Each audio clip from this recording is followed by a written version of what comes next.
پیٹ میں غذا نہ ہو تو آدمی کیسے چڑچڑا ہوتی ہے. یہ سارے امراض جو ہے روزے دار کو نہیں ہوتے. روزے کی وجہ سے ان کے جو ہے فیٹی لیور جو ہے وہ کم ہو جاتا ہے. انسان کو جو ہے اتنا پانی پینا چاہیے کہ اس کا پیشاب پورا جو ہے سفید ہو. نہیں ایسے تو ایسا کوئی ریسرچ نہیں ہے کہ کوئی مریض ہو جو اس کو جو ہے روزہ رکھنے سے اس کی کڈنی کے عوارضہ زیادہ ہو. ہم ثابودانہ دہی کھا لیں گے پھر کل روزہ رہ جائیں گے تو اس میں ہو سکتا ہے کہ ان کو کچھ نقصان ہو. ہمارا دل نہیں چاہتا, ہم نے کبھی کھایا نہیں ہے. ایسے مریضوں کو جو اللہ تعالیٰ نے جو ہے مریض کو جو ہے معاف کیا ہے.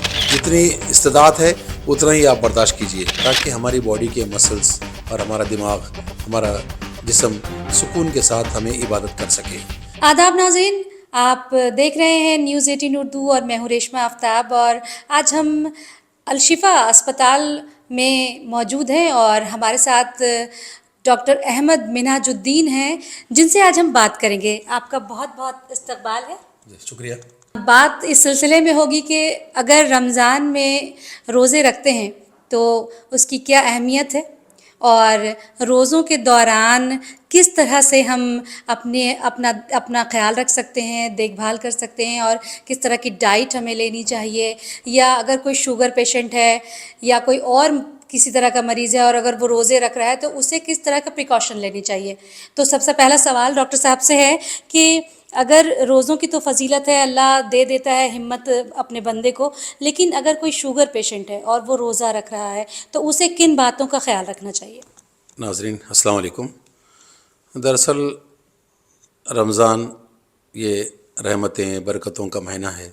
اس مہینے میں اگر ہمیں اللہ کی عبادت کرنا ہو تو ہم اپنے آپ کو تیار کرنا پڑے گا کہ اگر ہم ڈائبٹک ہیں تو ڈائبٹک کے مریضوں کو سب سے پہلے یہ چاہیے کہ رمضان سے پہلے ان کا اپنا شیڈول بنا لیں کہ وہ شوگر کے ڈاکٹر سے, اپنے اینڈوکرینالوجسٹ سے بات چیت کریں کہ ہمارا جو ڈوز تھا جو دن میں لیتے تھے اس کو ہم شام میں کریں, افطار کے بعد کریں, یا ہم سحری میں لیں. اس طرح کا اگر ہم ڈوز, اگر انسولین ہو, ٹیبلٹ ہو, جو کچھ بھی اگر اس کا ڈوز اگر ہم صحیح سے بنا لیں تو ہمارا وہ ہو سکتا ہے. ابھی اللہ کا بہت بڑا احسان ہے کہ ایسے دوائیں آ گئی ہیں جو لانگ ایکٹنگ کام کرتی ہیں, جو ہمارے روزے میں جو ہے اس کے کوئی ہمیں دقت نہیں ہوتی ہے. ہمیں روزہ بہت دیر تک رہنے پر بھی ہمارے شوگر ڈاؤن نہیں ہوگا. ایسے دوائیں ہمارے پاس آ چکے ہیں. اور ایسے غذائیں لیں جو بہت دیر تک ہمیں ہضم کرتی ہوں, اور پھر جسم میں پانی رہنے والی اور جسم کو تقویت رکھنے والی غذاؤں کو لے کے ہم اپنے آپ کے شوگر کو کنٹرول کر سکتے ہیں. جی ڈاکٹر صاحب, شوگر کنٹرول کرنے کے لیے تو جیسے آپ بتا رہے ہیں کہ بہت ساری دوائیں آ گئی ہیں اور بہت سارے ایسے بھی ڈائٹ پلانس ہوتے ہیں, تو کس طرح کا ڈائٹ پلان ہو؟ بہت ہیوی ڈائٹ ہو یا کوئی جس طرح رمضان کے جو پکوان ہوتے ہیں جو تلیا ہوا ہوتا ہے وہ کھانے سے لوگوں کو کیا کوئی پریشانی ہو سکتی ہے جو شوگر پیشنٹ ہوتے ہیں یا جو کسی اور طرح کے مریض ہوتے ہیں؟ رمضان کا مہینے میں ہمیں یہ چیز چاہیے کہ ہم اپنی زندگی کو ایک تقوی کی طور پہ زندگی گزاریں.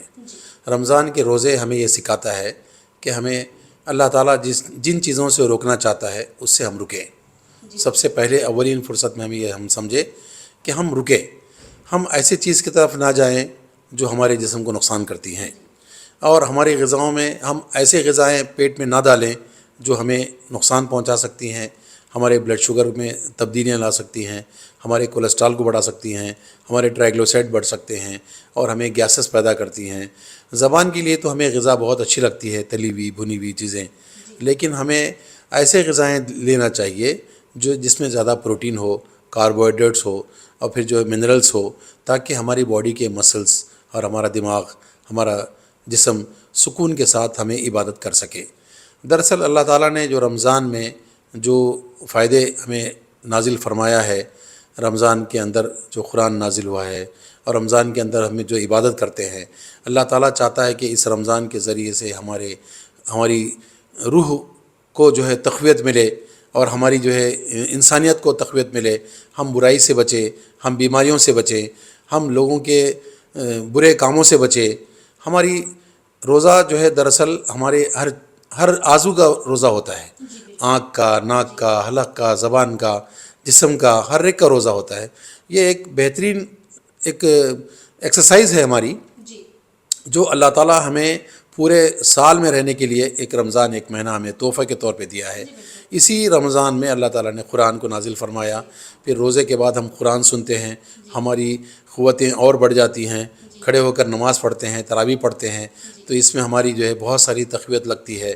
تو ہمیں رمضان میں اپنی ساری عبادتیں کرنے کے لیے ہم ایسے زود ہضم غذائیں کھائیں جو جلد ہضم ہوتے ہوں, اور پھر جو ہے جو ہمیں تقویت دیتی ہوں. جی بالکل, آپ نے کہا کہ منرلس اور باقی کی وٹامنس پر بھی توجہ دینی چاہیے. تو کیا پانی کا کتنا عمل دخل ہونا چاہیے, کتنا پانی روزے افطار کے بعد ایک روزہ دار کو پینا چاہیے؟ رمضان میں روزہ کھولتے ہی ہمیں جو ہے فوری اپنے پیٹ کو بھرنا نہیں چاہیے. جی سب سے پہلے ہم اگر رمضان کا میں افطار جو ہے ہم ایک کھجور سے کھولیں, تھوڑا سا ایک آدھ پیالی پانی پی لیں. پھر اس کے بعد میں کچھ اگر ہماری زبان کی ٹیسٹ کے لیے اگر آپ کی تلی ہوئی بنی ہوئی کوئی چیز ہو تو تھوڑا سا کھا لیں. پھر نماز پڑھیں. پھر نماز کے بعد تھوڑا سا وقف دے کر اگر ہم کھانا کھائیں گے, اگر پانی کی مقدار کو دھیرے دھیرے ہم بڑھائیں گے, تو میں سمجھتا ہوں کہ ہم بیماری سے بچ جائیں گے.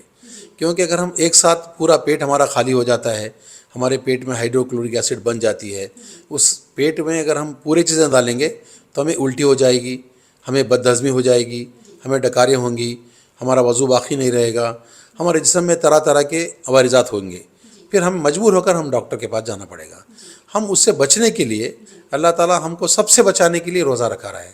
اس کی تقویت یہ ہے کہ ہم دھیرے دھیرے ہم اپنے پیٹ میں ڈالیں تاکہ جتنا ہمارے پیٹ میں ہضم ہو, ہم ہوس ہرس چھوڑ کر اگر ہم غذا کو لیں گے تو میں سمجھتا ہوں کہ ہماری صحت بہت اچھی رہے گی. روزہ دار کی نیند پوری نہیں ہو رہی ہے تو اس کو کس طرح سے اپنی نیند کا شیڈول رمضان میں بنانا چاہیے؟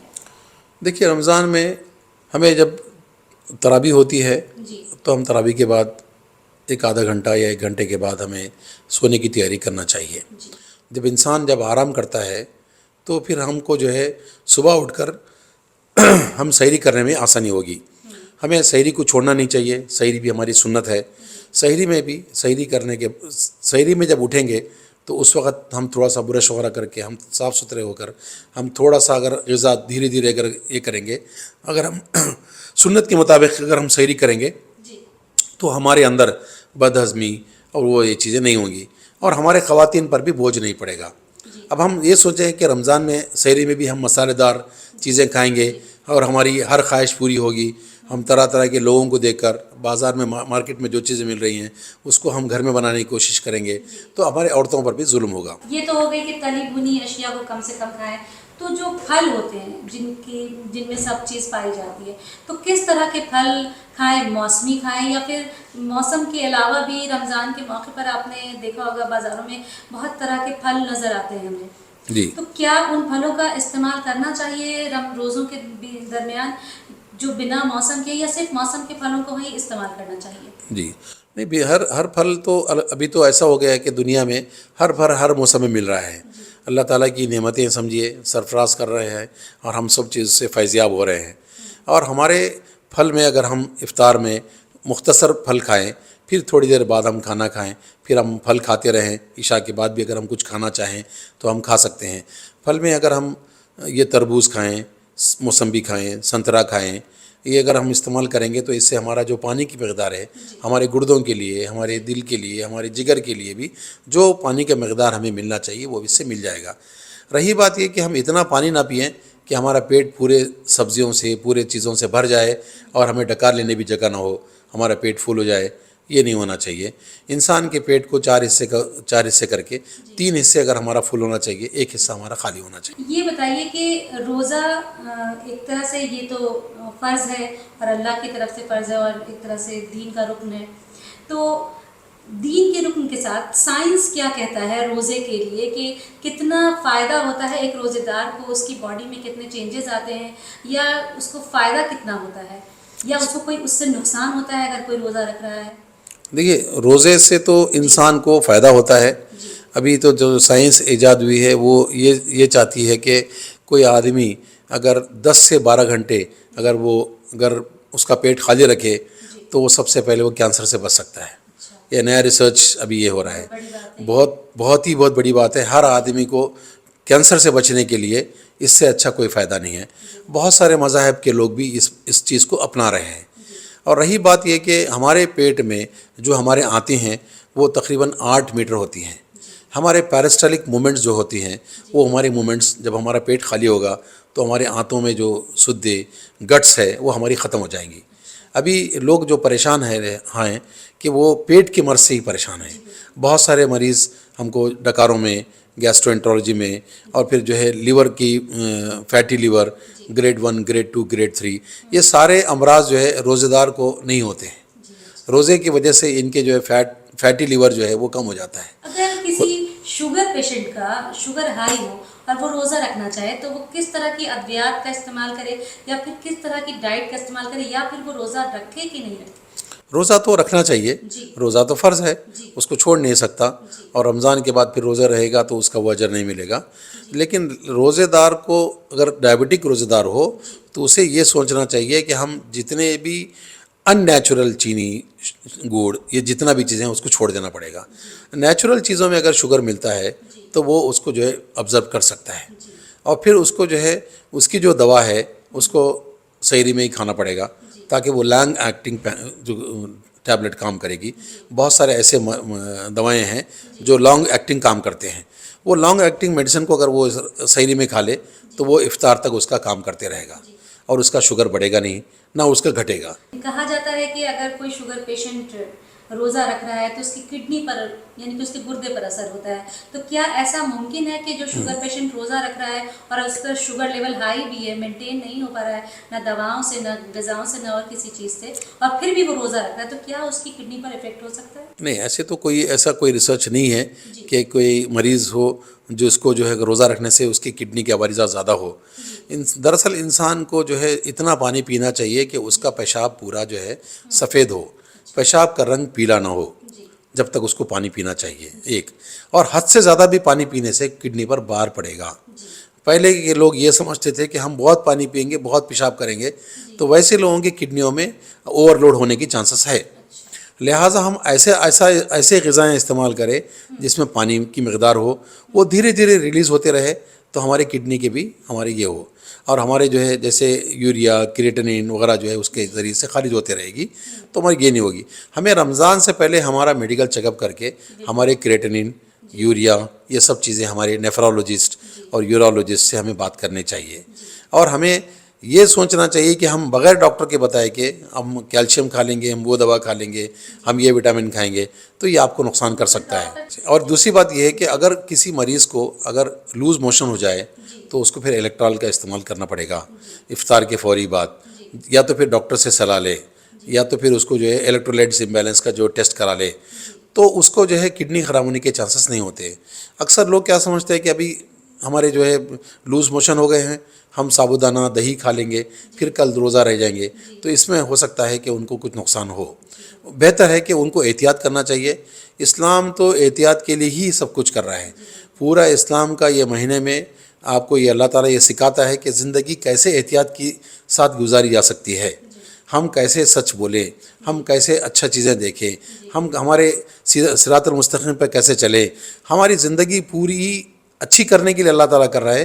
بے شک اللہ تعالیٰ ایسے مریضوں کی بھی زندگی اچھے کرے گا جو لوگ رمضان میں روزہ رہتے ہیں اور اپنے آپ کو صحت کی حفاظت کرتے ہیں. کڈنی پیشنٹ کی کرتے ہیں ڈاکٹر صاحب آپ سے، اگر کوئی بندہ ہے جس کو اس طرح کی پرابلم ہے کہ جو نیفرو کی پرابلم ہے اور اس کی کڈنی تھوڑی ڈیمیج ہے، اور ڈاکٹر اس کو یہ صلاح دیتے ہیں کہ وہ روزہ نہ رکھے، ہاں، تو کیا، کیونکہ کہا جاتا ہے کہ ڈی ہائیڈریٹ ہو جائے گی باڈی، اس وجہ سے منع کرتے ہیں ڈاکٹر کو، تو کیا ایسے پیشنٹ کے لیے کوئی راستہ ہے کہ وہ روزہ رکھ سکتا ہو اور اس کی کڈنی پر بھی کوئی اثر نہ پڑے، یا پھر اسے روزہ نہیں رکھنا چاہیے جس طرح اس کے ڈاکٹر اس کو صلاح دے رہے ہیں؟ دیکھیے یہ تو مریض کے اوپر ڈپینڈ کرتا ہے، کیس ٹو کیس ویری کرتا ہے. ایسے مریضوں میں وہ نیفرولوجسٹ سے اچھے سے مشورہ لے کہ اگر ان کا ڈائلیسس ہو رہا ہے، اگر ان کا وہ CKD کا پیشنٹ ہے اور ان کو دوا کھانا ضروری ہے اور ڈائبٹک ہے، ایسے مریضوں کو جو اللہ تعالیٰ نے جو ہے مریض کو جو ہے معاف کیا ہے، تو ہم اس معاملے میں ہم یہ کر سکتے ہیں. اور اگر IgA نیفروپیتھی کا پیشنٹ ہو جی اور فرسٹ اسٹیج میں ہو تو کیا وہ روزہ رکھ سکتا ہے؟ فرسٹ اسٹیج کا مریض تو روزہ رہ سکتا ہے، اور جو ہے دوسرے اسٹیج میں جو ہے اس کو جو ہے آپ کو مریض کو جو ہے احتیاط کرنا پڑے گا. اور بہتر ہے کہ وہ ڈاکٹر اس اس کے صلہ پر وہ کر سکتا ہے، کیونکہ آج کل ہر باڈی کی امیونٹی الگ ہوتی ہے. کون آدمی کتنا امیون ہوتا ہے، اس کی کتنی قوت برداشت ہے، وہ دیکھنا پڑے گا. اور اللہ تعالیٰ حکم بھی ایسے دیا ہے، جتنی استطاعت ہے اتنا ہی آپ برداشت کیجئے. ہم اللہ سے دعا بھی یہی کرتے ہیں کہ اللہ تعالیٰ ہمیں ایسا راستہ دکھا جس پر تو نے انعام عطا فرمایا. جن لوگوں پہ اللہ تعالیٰ نے انعام عطا فرمایا، ان کی صحت اچھی ہے، تو ہم وہ لوگ روزہ رہ سکتے ہیں. جو مریض ہے، مسافر ہیں، وہ لوگ پرہیز کریں. جی. آپ کے اسپتال میں کیا روزے رکھ کے کوئی بیمار ہو کے ایسی کوئی شکایت لے کے آیا کہ ہاں ان کی غلط طرح سے ڈائٹ لی ہو یا غلط طرح سے انہوں نے اپنا خیال نہیں رکھا ہو، ہمارے یہاں ایسے میں کوئی آپ کے اسپتال میں داخل ہوا ہو؟ ہاں، ایسے ہمارے پاس مریض ایسے آتے ہیں ایمرجنسی میں کہ افطار ہوتے ہی جو ہے ہم نے وہ کھا لیا، ہم انگور کھا لیے، ہم پانی پی لیے، اور اس کے بعد ہم نے جو ہے بہت زیادہ پانی پی لیا. ہم سوچے کہ ہمیں 3 لیٹر پانی پینا چاہیے، ہمیں 4 لیٹر پانی پینا چاہیے. ہم ایک ساتھ پانی کے مقدار کو بڑھا دیے، تو ہماری پیٹ میں جو ہے گڑبڑ ہو گئی، الٹی ہو گئی، پھر وہ جو ہے اس کے فال ہو گیا، گر گیا. جی جی. آپ ابھی جو روزے دار ہیں ان کے لیے کیا آپ کا مشورہ ہے؟ کس طرح سے وہ روزے رکھیں اور کس طرح سے عبادتیں کریں اور انہیں کسی طرح کی پریشانی بھی نہ ہو؟ دیکھیے، ایک روزہ دار کو سب سے پہلے چیز تو یہ ہے کہ ہم اللہ کا بہت بڑا احسان ہے کہ ہم مسلمان ہیں. ہمارے والدین نے ہمیں بچپن سے یہ سکھایا ہے کہ رمضان کا مہینہ آتا ہے تو اس کی تیاری ہم پہلے سے کرتے ہیں، یعنی الحمدللہ پہلے سے تیاری کرتے ہیں. جس طرح ایک گھر میں ایک تقریب ہوتی ہے، کسی کی شادی ہوتی ہے، تو کتنی تیاری ہوتی ہے. یہ تو پورے مسلمانوں میں، پورے ملک میں اسلام کی جتنے لوگ پسندیدہ اسلام کو پسند کرتے ہیں، وہ سارے لوگ رمضان سے پہلے ہی رمضان کی تیاری کرتے ہیں. اس رمضان کی تیاری کرنے میں ہم اپنے آپ کو سب سے پہلے ٹائم مینجمنٹ کرتے ہیں کہ ہمارا جو ہے وقت پہ اٹھے، سحری میں اٹھے. ہمیں اللہ تعالیٰ نے ایسے وقت پہ اٹھا کے کھلا رہا ہے کہ صبح صادق پر ہم اٹھ کے کھانا کھاتا ہے. ہمارا دل نہیں چاہتا، ہم نے کبھی کھایا نہیں ہے، لیکن اس کے باوجود بھی سنت کے مطابق ہمیں عمل کرنا ہے، تو ہمیں سحری کرنا پڑے گا. جو شخص سحری اچھی کرتا ہے وہ لا محالہ اس کا روزہ اچھا گزرتا ہے. ہم روزے دار کو یہ چاہیے کہ ہم پوری طرح سے کام بھی کریں، ہم لاغر بھی نہ ہو، اور ہم روزے کے ذریعے سے ہم لوگوں میں، کام میں، آفس میں، اسکول میں، کالج میں ہم لاغر نہ ہو اور چوری نہ کریں. بلکہ ایک مسلمان کو یہ شعبہ نہیں دیتا کہ ہم روزے کی وجہ سے اسکپ نہ کریں، بلکہ روزہ دار تو رمضان میں اور زیادہ متحرک ہوتا ہے، وہ زیادہ کام کر سکتا ہے، اس کے پاس ٹائم ہوتا ہے، لاغانی باتیں، بیہودہ باتیں سے بچ جاتا ہے. وہ رمضان میں سحری بھی کرتا ہے، نماز پڑھتا ہے، قرآن پڑھتا ہے، پھر روزہ رہتا ہے، اور اس کے بعد جو ہے پھر وہ دوسروں کی مدد کرتا ہے، اور اظہار و قربانی کا جذبہ پیدا ہوتا ہے. غریبوں کو دیکھنے کا ایک بہترین موقع ملتا ہے. اور اللہ تعالیٰ نے اس بھوک کے ذریعے سے یہ پتہ چلتا ہے کہ جب پیٹ میں غذا نہ ہو تو آدمی کیسے چڑچڑاہٹ ہوتی ہے. تو آدمی صبر کا مہینہ ہے. اللہ تعالیٰ اس رمضان کے روزے کے ذریعے سے لوگوں کے اندر صبر پیدا کرنا چاہتا ہے. اور میں اپنے ماں بہنوں کو تو میں ان کو مبارکباد دیتا ہوں کہ وہ لوگ اپنا روزہ رکھتے ہیں، اس کے بعد بھی وہ پھر دوسروں کا خیال رکھتے ہیں، اپنی نیند چھوڑ کر دوسروں کا کام کرتے ہیں. اور پھر بچے والی ماں ہوتی ہیں وہ تو اور زیادہ تکلیف میں رہتی ہیں کہ وہ اپنے سسرے کو دیکھے، ساس کو دیکھے، اپنے میاں کو دیکھے، اپنے بچوں کو دیکھے، پھر اور ایسے بچوں کو دیکھے جس کو دودھ پلانا ہو. تو کیا اس طرح کی ماؤں کو روزہ رکھنا چاہیے، اور اگر رکھنا چاہیے تو کس طرح سے ان کو اپنا خیال رکھنا چاہیے؟ دیکھیے، دودھ پلانے والی ماں تو جو ہے اس کو یہ چاہیے کہ وہ ڈبل ڈوز لینا چاہیے. ان کو غذا زیادہ چاہیے، کیونکہ ان کی ذمہ داری جو ہے ایک بچے کو نشو و نما میں لانا ہے. جیسے وہ ایک کورا کاغذ ہے، اب میں آپ کو وائٹ پیپر دے دوں گا، وائٹ پیپر پہ آپ کس طرح نقشہ بنائیں گے اسی طرح آپ کا بچہ آپ کا کرے گا.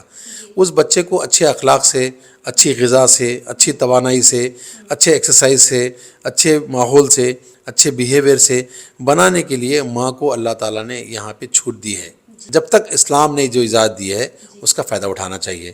ہاں، اس کے باوجود بھی اگر کوئی ایسی مائیں ہیں جو دودھ پلاتی ہوئی بھی ہمت رکھتی ہیں، اور یہ پھر ان کا دوسرا یا تیسرا بچہ ہے تو وہ عادی ہو جاتی ہیں رمضان کے روزے رہنے میں، تو ان کے لیے کوئی ممانعت نہیں ہے. اور ایسے جو لوگ اپنے آپ کو لاغر سمجھتے ہیں، کمزور سمجھتے ہیں، ان کے لیے جو یہ ہے اور اللہ تعالیٰ کے یہاں سے چھوٹ ہے تو ہم اس کا حق ہم پورا نہیں کرنا چاہیے. سحر میں کس طرح کی ڈائٹ لیں ہم؟ کیا بہت سارے لوگ ایسے ہوتے ہیں کہ نارملی وہ بہت ہیوی ڈائٹ لینا چاہتے ہیں کہ اور یہ ان کو لگتا ہے کہ ہم ہیوی ڈائٹ لیں گے تو ہم پورے دن بھر بہت توانا اور اچھا محسوس کریں گے اور ہمارا روزہ بہتر طریقے سے کٹ جائے گا. جی جی.